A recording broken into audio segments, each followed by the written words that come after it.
ሁላችንም ልጁ ላይ እንዲሆን እንዳይደርስበት የፈራነው ነገር ሆኗል። ቃሉ ፑቲክ ተሰረቀ መባሉ በቅርቡ አንድ ራሻዊ ፋሽን ዲዛይነር የሱን ስራ ሰርቶ በጣም በብዙዎች ዘንድ መነጋገሪያ ሆኖ ነበር። ቃሉ ፑቲክ እያልኩ ደጋግሜ ቪዲዮ የምሰራው እንግዲህ ዓለም ላይ ያሉ የሶሻል ሚዲያ ኢንፍሉዌንሰሮች በዚህ መልኩ እንደምታዩት እሱን አስመስለው ቪዲዮ ይሰራሉ። በጣም ከብዙዎቹ ቆርጬ ነው የተወሰኑትን ማሳያችሁ። የኢንስታግራምን ሪኩዌስትም አጣጥሎታል። እንደዚሁም የታዋቂ ሰዎችንም ዲኤም እየመለሰ አይደለም። አሁን ላይ በእነዚህ ምክንያቶች እሱ ላይ ምን አይነት ችግር ደርሷል? ሰላም ዳኒ ነኝ ከዘማች ዴይሊ።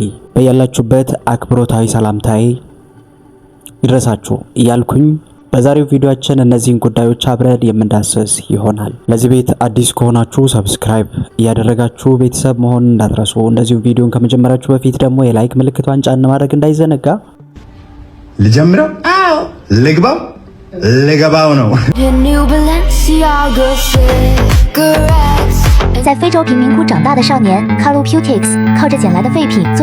ቃሉ ፑቲክ እንደሚታወቀው ከአንዲት የክልል ከተማ ተነስቶ ከኢትዮጵያ አልፎ ከአፍሪካም አልፎ ከዓለም ጥግ እስከ ጥግ ድረስ በተወሰነ ጊዜ ውስጥ ብቻ መነጋገሪያ የሆነ በጣም የሚያስገርም ብቃት ያለው ታዳጊ ወጣት መሆኑን ታውቃላችሁ። ገና ወደ ሶሻል ሚዲያ ከመጣ አንድ አመት እንኳን አልሞላውም። ይሄ ልጅ ባይ ዘ ዌይ እሱ በዚህ ደረጃ መነጋገሪያ መሆን የቻለው ሌላው ዓለም ስለሱ ስላወራለት ነው። ዓለም ባያወራለት ዞር ብሎ ያዩት አበሻ ገና ለብልጭልጭ ነገር ብርቅ ስላለን ማንንም አየውም። ዛሬ ቃሉ ፑቲክ እንዲሆነ ቃሉ ፑቲክ ለምሳሌ ያህል ለመጀመሪያ ጊዜ በቲክቶክ ላይ የለቀቃት ቪዲዮ የሌለ የስድብ ማዕት ነበር የወረደበት። በጣም ብዙ ሰዎች ስቀውበታል። በጣም ብዙ ቀልዶች ራሱ ኢቨንት ተሰርቶበታል። ላሳያችሁ ያቺን ቪዲዮ።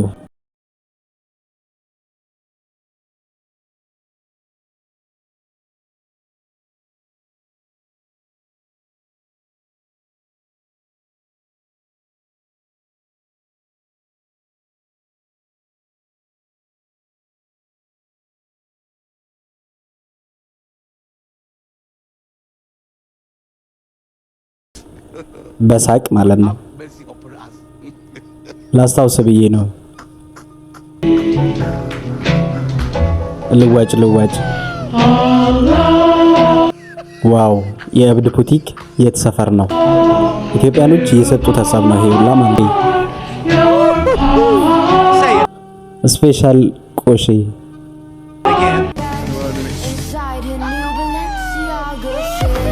አሁን ላይ እነዚህ ሰዎች እንግዲህ ምን እንደሚሉ አላውቅም። እኔ ያን ጊዜ እንደዚህ አይነት ሐሳቦችን የሰጡት ሰዎች ማለት ነው ኢትዮጵያኖች እንደዚህ አይነት ሐሳብ ሲሰጡት የሌሎች ዓለም ታዋቂ ሰዎች ደግሞ ምን አይነት ሐሳብ ሰጡት? ሲዛ ማለት አሜሪካ ውስጥ በጣም ታዋቂ ድምጻዊ ነች። አሜሪካ ውስጥ ብቻ ሳይሆን በዓለም ላይ ማለት ነው። እሷ ኮሜንት ያደረገችለት ወደ ኢንስታግራም ከሄደ በኋላ ማለት ነው። እሷ ኮሜንት ካደረገችለት በኋላ የሷ ፎሎወሮች ሌሎች እንዴ ይሄ ልጅ ምን አይነት ስራ ቢሰራ ነው በዚህ ደረጃ መባል የጀመረው? ከዛም በኋላ አሁንም ቲምባላንድ የሚባለው ማለት ነው። ይሄም እንደዚሁ አሜሪካ ውስጥ በጣም ታዋቂ የተባለ ፕሮዲዩሰር ነው። who is this can you send me his dm he is amazing በጣም ገራሚ ሰው ነው፣ በጣም ጎበዝ ልጅ ነው ብሎ እሱም አደነቀው። ይሄ ፕሮዲዩሰርም ማለት ነው። በጣም ብዙ ሰዎች ከዛም በኋላ ኢንስታግራም ላይ ወደሱ መግረፍ ጀመሩ። ከዚህ በተለየ ደግሞ ኢንስታግራም ራሱ ኮሜንት አደረገለት። ኢንስታግራም ይሄንን ኮሜንት ከጻፈለት በኋላ ነው እጥፍ በእጥፍ የሱ ስም እየገነነ መታየት የጀመረው። ታዲያ ቃሉ ፑቲክ ይሄን ኢንስታግራምን እንደዚሁም የታዋቂ ሰዎችን ዲኤም ቶሎ ብሎ አለመመለሱ እሱ ላይ ምን አይነት ነገር አደረሰበት? አሁን ላይ ይህ ልጅ ብዙ ዶላር እያመለጠው ነው። ምን መሰላችሁ? እዚህ ጋር የኢንስታግራምን ዲኤም ቶሎ ብሎ ቢመለስ ኖሮ ኢንስታግራም እሱ ላይ ኮሜንት አያደርግም። ከዛ ደግሞ ይሄ ሁላ ፎሎወር ከዛም በኋላ ሊመጣለት አይችልም ነበር ሞስት ፕሮባብሊ ማለት ነው። ብዙ ሰዎች የኢንስታግራምን ኮሜንት ጭምር ሲያዩ ከዛም በኋላ ነው እንዴ ይሄ ልጅ ምን አይነት ስራ እየሰራ ቢሆን ነው እያሉ በጣም መግነን የጀመረው ማለት ነው። ሌላው ነገር ደግሞ የተለያዩ ሰዎች በሱ አይነት እየሰሩ ነው። ከነዛ መካከል ደግሞ ይሄኛው አንደኛው ነው። ታዋቂ ፋሽን ዲዛይነር ነው። በዚህ ዙሪያ ብዙ ሰዎች አረ ተዘረፈን፣ ይሄ ልጅ ለምንድነው ዝም የሚለው ለምን አይናገርም የሚል አይነት ሐሳብ ሲሰጡ አይታችኋል ብዬ አስባለሁ። ሀገራችን ውስጥ አሁን ላይ ምን አይነት ሐሳብ እየተሰጠ ነው በሱ ዙሪያ? አቁሙ፣ ልጁ ይለፍለት፣ ልጁ ምን ይበል መጀመሪያ እሱ ሳይልፍለት እናንተ ለምን የሱን አይነት ኮንተንት ትሰራላችሁ የሚባል አይነት ሀሳቦች ሲሰጡ ቲክቶክ ላይ በብዛት አይቻለሁ፣ ሶሻል ሚዲያ ላይ ማለት ነው።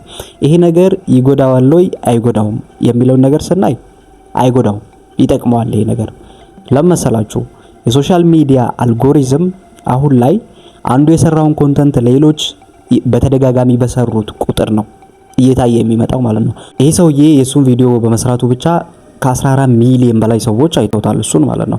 ቃሉ ፑቲክን የማያውቁትና ያንን ሰውዬ ብቻ የሚያውቁት ራሻውያንና ሌሎች ሰዎች ቃሉ ፑቲክን በሱ አማካኝነት እንዲያውቁት አድርጓል። የተለያዩ ሰዎች በተለያየ ቋንቋም ስለ ቃሉ ፑቲክ ሲወራ ተሰማላችሁ። ይሄ መሰራቱ ቃሉ ፑቲክን ሞር እንዲታወቅ እያደረገው ይመጣል እንጂ እሱን አሁን ላይ ጎርቶታል ምናምን ይጎዳዋል ተው የሱን አይነት ኮንተንት አትስሩ የሚለው ነገር እሱ አይነት ሐሳብ ትክክል አይደለም። ነገር ግን የሚጎዳው ነገር ምንድነው? አንድ ነገር ሊጎዳው ይችላል ብዬ አስባለሁ። ስለ ቃሉ ፑቲክ አንዳንድ ቪዲዮዎችን እየሰራሁላችሁ ነበርና እዚህ ጋር አንድ ማሳያችሁ ይሄ ኢንስታግራም ላይ ያገኘሁት ነው። በቃሉ ፑቲክ ስም ብራንድ ወጥቶ ጫማ፣ ልብስ በዚህ መልኩ የተሸጠ ነውና አንድ ሰው ፓተንቱን ሲያጣ ማለት ልክ እንደዚህ ሲሆን ነው። ይሄ ሶሻል ሚዲያ ላይ እንደዚህ መዘዋወሩ አይጎዳውም። ነገር ግን በሱ ፕሮዳክቶች ተመርተው ወደ ገበያ መግባት ከጀመሩ ቃሉ ፑቲክን ሊጎዳው ይችላል። እዚህ ጋር ቃሉ ፑቲክ ምን ማድረግ አለበት? የሱን ትሬድ ማርክ ባለው ህግ መሰረት ማስመዝገብ አለበት። አሁን ላይ ሶሻል ሚዲያ ላይ በጣም ታውቋል። ይሄ ትሬድ ማርክ ሌላ ሰው አሁን ላይ ተነስቶ በአለም ላይ ቢያስመዘግበውና መጠቀም ቢጀምር ቃሉ ፑቲክ ሪስክ ውስጥ ይገባል። እንደውም ዝም ማለቱ እሱን ጠቅሞታል እንጂ እንደሚወራው ሶሻል ሚዲያ ላይ እንደሚሰራጨው አይነት ጎርቶታል ሊባል አይችልም።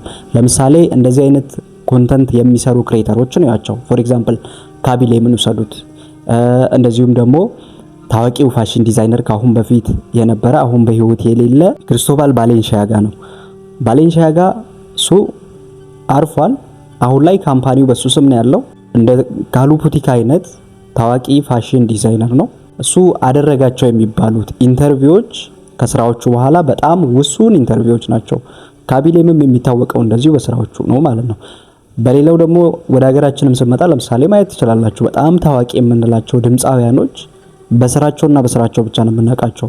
ከዛ ባለፈ በሌላ ነገር ላይ እንደዚህ ቶሎ ብሎ ሶሻል ሚዲያ ላይ ሪፕሌይ በማድረግ በማውራት ምናምን በእነዚህ ነገሮች አይታወቁም ማለት ነው። ይሄ ዝምታቸው ደግሞ ቫልዩአቸው እንዲጨምር ያደርጋል፣ እንዲታወቁ ያደርጋቸዋል እንጂ ዝም ማለት ጎዳው ምናምን የሚባለው ነገር ሲበዛ ኤክስትሪምሊ ሊጎዳው ይችላል እንጂ እንደሚወራው አይደለም ሶሻል ሚዲያ ላይ ማለት ነው። በቃሉ ፑቲክ ዙሪያ ያለው ሐሳብ ይሄንን ይመስላል። ሐሳባችሁን ከታች አስቀምጡልኝ። በሚቀጥለው አዲስ ቪዲዮ እስከምንገናኝ ድረስ ደግሞ መልካም ቆይታ። ሰላም ለሀገራችን።